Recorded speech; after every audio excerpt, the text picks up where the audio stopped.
میں نے بجائے معذرت خانہ رویہ اڈاپٹ کرنے کے پورے پیشن کے ساتھ، پورے جذبے کے ساتھ، پورے کانفیڈنس کے ساتھ اپنی بات لوگوں تک پہنچائی ہے.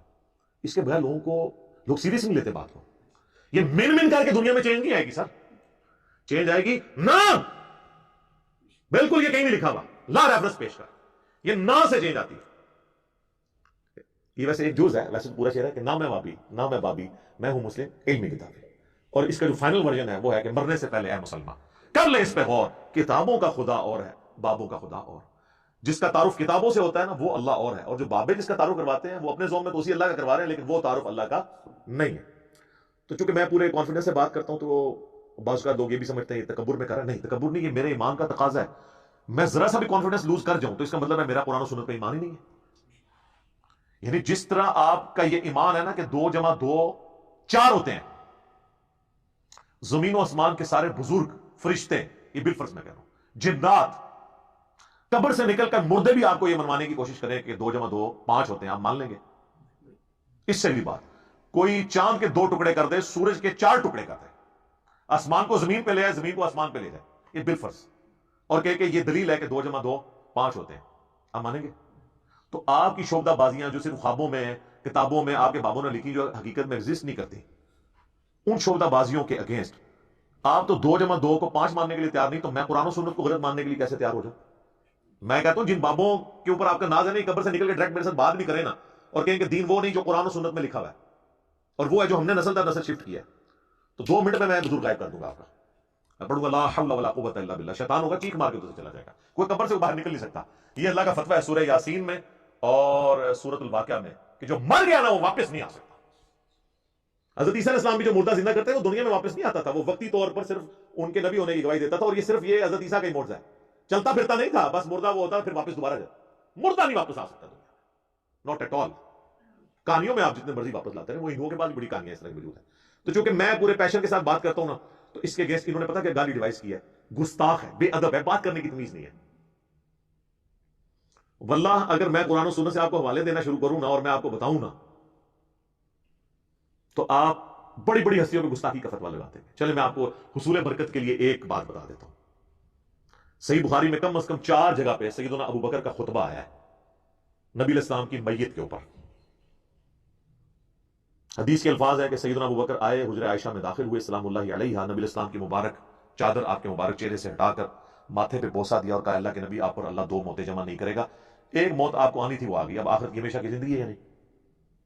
باہر آ کر خطبہ دینے لگے تو دیکھا سیدنا عمر نے تلوار اٹھائی اور وہ کہنے کہ جو کہے گا نبی علیہ السلام مر گئے میں اسے قتل کر دوں گا. تو اسی کا جواب اصل میں سیدنا ابو بکر نے دیا، کیونکہ حضرت ابو عمر سمجھتے تھے کہ رومن اور پرشین امپائر کے گرنے کی پروفیسیز نبی علیہ السلام نے کی ہیں، تو ابھی تو وہ گری نہیں ہے، آپ جا ہی نہیں سکتے.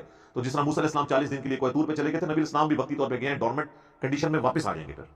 تو اس کی نفی کی 2 موتیں نہیں ہوگی، اب آپ کو چونکہ موت آ چکی ہے، اب واپس نہیں آپ دنیا میں آئیں گے، اب آخرت کی زندگی ہے. اور حمد و صلات کے بعد سیدنا ابو بکر نے پہلا جو جملہ بولا پورے کانفیڈنس، پورے پیشن کے ساتھ، وہ پاکستان کے قانون 295C کی جو یہ ایکسپلینیشن مانتے ہیں مولوی، اس میں تو وہ گستاخانہ بنتا تھا، میرے نزدیک نہیں، ان کے نزدیک. اور ہم نے سوشل ایکسپیریمنٹ کیا لوگوں سے پوچھ کے کہ اگر کوئی شخص اس طرح کہے تو لوگوں نے بہت بڑا گستاخ ہے جس نے یہ کہا ہے. تو بعد میں بتایا سیدنا ابو بکر ہے. کیا کہا؟ اللہ آگاہ ہو جاؤ، من کان یعبد محمدا فان محمدا قد مات، جو کوئی بھی تم میں سے محمد کی عبادت کرتا ہے یا کرے گا وہ جان لے کہ محمد مر چکے، وصال نہیں فرما چکے، مر چکے، مات. اور پھر آپ رضی اللہ تعالیٰ نے ساتھ ہی فرمایا وَمَنْ كَانَ يَعْبُدُ اللَّهَ فَإِنَّ اللَّهَ حَيٌّ لَا يَمُوتُ، اور جو کوئی اللہ کی عبادت کرتا ہے اور کرے گا وہ جان لے کہ اللہ کو کبھی موت نہیں آئے گی، وہ ہمیشہ زندہ رہے گا. اب میرا سوال ہے کہ صحابہ میں کون نبی علیہ السلام کی عبادت کرتا تھا؟ تو یہ فرضی جملہ کیوں بولا؟ یہ ہوتے تو یہ کہتا لے ممبر تو تھلے فرضی جملے بولنا ہے، شرک ختم ہو چکے اور تو سانو فرضی گلاں کرنا ہے، سانو نہیں پتا کتنی عبادت کرنی ہے، فرضی جملہ ہے نا. ہاں قرآن کی آیت پیش کرنے کا تو رائٹ تھا، وہ آیت بھی پڑھی انہوں نے، انک میت وانہم میتون، سورہ الزمر آیت نمبر 30، نبی تمہیں بھی مرنا ہے، تمہارے مخالفین کو بھی مرنا ہے. پھر سورہ ال عمران کی آیت نمبر 144 بھی تلاوت کی، وما محمد الا رسول قد خلت من قبلہ الرسل افان مات او قتل، محمد تو نہیں مگر ایک رسول، اگر یہ مر جائیں یا قتل ہو جائیں اور پاکستان میں یہ وصال فرما جائیں یا شہید ہو جائیں تو کیا تم دین سے الٹے قدم پھر جاؤ گے؟ یہ آیت انہوں نے اپنی بات کے ثبوت میں دی، یہ آیت ہی کافی تھی، اپنا فرضی جملہ کیوں بولا؟ یہ کہتا ہے نا جی حدیث میں الفاظ ہوتے ہیں نہیں آیت میں نہیں ہے، کیوں بولتا ہے؟ لیکن اس کے مخالف نہیں ہوتے ہیں، اس کو سپورٹیو ہوتے ہیں. وہ بولتا ہوں تو جناب آپ کے دماغ میں ڈرل ہوتی ہے نا سر، اس کے بیان تو سمجھ نہیں آتی. میں جب بھی حدیث اسامہ ابن زید والی بیان کرتا ہوں بخاری اور مسلم سے، کہ جب ایک میدان جنگ میں ایک کافر ان کے تلوار کے نیچے آیا تو اس نے اس کو کلمہ پڑھ دیا، پھر بھی انہوں نے اسے قتل کر دیا، اور بعد میں دل میں قلق آیا کہ مجھ سے غلطی ہوئی ہے، نبی علیہ السلام کو خود ہی جا کے بتا دیا کہ یا رسول اللہ اس نے کلمہ پڑھا تھا. آپ نے فرمایا اسامہ کیا تو نے اس کو کلمے کے بعد بھی قتل کر دیا؟ کہ یا رسول اللہ اس لیے کہ وہ ڈر کے کلمہ پڑھا تھا. آپ نے فرمایا کیا تو نے اس کا دل چھین لیا تھا؟ اسامہ تو کیا کرے گا جب وہ قیامت والے دن کلمہ پڑھتا ہوا اللہ کے حضور تیرے خلاف مقدمہ قائم کر دے گا؟ اسامہ تو کیا کرے گا؟ اسامہ تو کیا کرے گا؟ آپ یہ جملہ ریپیٹ کرتے رہے، حتیٰ کہ حضرت اسامہ کہتے ہیں میرے دل میں خواہش ہوئی آج سے پہلے میں کافر ہوتا، آج کلمہ پڑھ کے مسلمان ہوتا اور میرا یہ گناہ تو کم از کم دھل جاتا. تو یہ حدیث کے اندر میں ایک جملہ بولتا ہوں جو اس میں لکھا نہیں ہے، لیکن وہی ہے جس طرح حضرت ابوبکر نے جو کچھ بولا وہ قرآن حدیث میں لکھا کوئی نہیں ہوا تھا. من کان یعبد محمدا فإن محمدا قد مات. تو میں کیا جملہ بولتا ہوں کہ حضرت اسامہ نے یہ نہیں کہا کہ جی یا رسول اللہ میں نے دل چیر لیا تھا کیونکہ میرے گھوڑے کے قدموں سے جو خاک اڑے گی اور وہ میرے گھوڑے کے نتنوں میں بیٹھے گی اس کو بھی کوئی امت کا بڑے سے بڑا بزرگ غوث کتب ولی نہیں پہنچ سکتا، اور وہ تو سارے دل کا حال جان لیتے ہیں، ان کو تو کشف القبور بھی ہو جاتا ہے، تو میں تو ان کا امام ہوں. جی یا رسول اللہ میں نے دل چیر کے دیکھ لیا تھا، میرے سے تو کوئی چیز چھپی نہیں رہی، مجھے تو علم غیب بھی ہے. یہ جو میں انالیسس کرتا ہوں نا، یہ اصل میں ان کے دماغ میں کرتا ہے ڈرل، جنہوں نے ہدایت لینی ہے، اور جو گمراہی پہ تلے نا ان کو یہ تلوار کی طرح ان کے دل پہ جا کے لگتا ہے. وہ تو کہتے ہیں جناب یہ تو شکل بھی نہیں ہم نے دیکھ رہی ہے، ہی گستاخ ہے.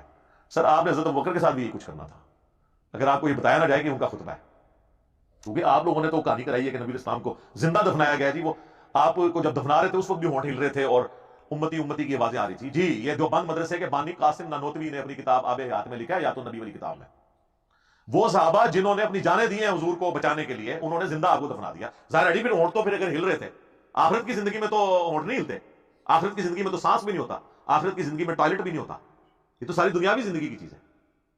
اور عباس رضوی صاحب جو بریلوی عالم ہیں، انہوں نے حیات النبی پہ کتاب لکھی، جو امام بیہقی کی کتاب ہے نا حیات الانبیاء فی قبورہم، اس کی شرح لکھی انہوں نے.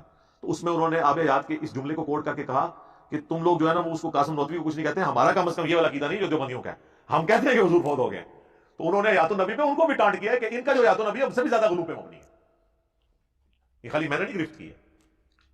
تو علمی طریقے سے معاملات کو لے کے چلے. اب یہ میں نے یہ ساری باتیں کوئی پوائنٹس میں لکھی نہیں ہوئی تھی، تو میں پھر 2-3 گھنٹے بولتا رہوں گا، باتیں ختم نہیں ہوں گی. لیکن جو میں سمجھتا ہوں نا ضروری میں اس کو ساتھ ساتھ کلیئر کروں تاکہ آپ کو یہ بات سمجھ آ جائے کہ یہ گستاخی اور جو بے ادبی کا فتویٰ لگاتے ہیں نا یہ خام خواہ ہے. حالانکہ آپ لوگ گواہ ہیں میں ہمیشہ اعلیٰ حضرت امام احمد رضا بریلوی صاحب کہتا ہوں. حالانکہ مجھے کئی لوگوں نے کہا اعلیٰ حضرت کیوں کہہ رہے ہیں؟ پھر کیا فرق پڑتا ہے؟ اگر اعلیٰ حضرت لفظ سن کے کوئی بندہ توحید ماننے کے لیے تیار تو میں 10 دفعہ اعلیٰ حضرت کہنے کے لیے تیار ہوں. ٹھیک ہے، ان کے بقول ہیں نا، کیا فرق پڑتا ہے؟ میں نے ہمیشہ کہا اشرف علی تھانوی صاحب، تو کیا یہ بریلوی علماء کہتے ہیں؟ دوسروں کو یہ کہتے ہیں مرحوم، اپنے کو کہتے ہیں رحمت اللہ علیہ، یہ انہوں نے نام رکھے ہوئے. ایون طارق جمیل صاحب جیسے ماڈریٹ شخصیت بھی انہوں نے کہا مولانا احمد رضا خان بریلوی مرحوم، انہوں نے بھی رحمت اللہ علیہ نہیں کہا. ان کی آڈیو ریکارڈنگ موجود ہے، اگر آپ کہتے ہیں نا وہ کہہ سکتے ہیں، ان کو کیا آپ کہتے ہیں؟ ہاں جی، کبھی نہیں کہیں گے سر. کیسے کہیں؟ وہ میں آپ کو اینڈ پہ بتاؤں گا کیوں نہیں کہہ سکتے، وہ میں نے آخر میں رکھا ہوا ہے. 5واں مقدس جو جرم ہے وہ میں اینڈ پہ آپ کو بتاؤں گا. تو ہم لوگ تو اللہ کا شکر ہے احترام سے نام لیتے ہیں، ورنہ یقین کریں جن لوگوں نے چشتی رسول اللہ یا اشرف علی تھانوی رسول اللہ کلمے پڑھائے یا انڈورس کیے، یہ کتابوں میں چھاپے، یہ سیدنا عمر کے زمانے میں ہوتے، تو آپ کیا سمجھتے ہیں حضرت عمر نے ان کو زبان سے سمجھانا تھا؟ تو میں حضرت عمر سے 1 کروڑ گنا کم اپنے مزاج میں سخت ہوں. حالانکہ ان کو نبی اسلام کی صحبت بھی ملی تھی، اس کے باوجود ان کی طبیعت کی سختی نہیں گئی. تو میں نے تو آج تک تلوار نہیں سونتی، تو میری نرمی بہت زیادہ ہے ان سے.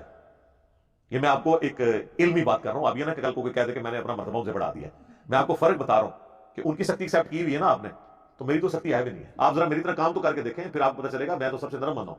اور گستاخانہ باتوں میں جتنے لوگ بول رہے ہیں نا سب سے نرم میں ہوں. میرے زیادہ نرم بندہ آپ کو ملے گا نہیں کوئی.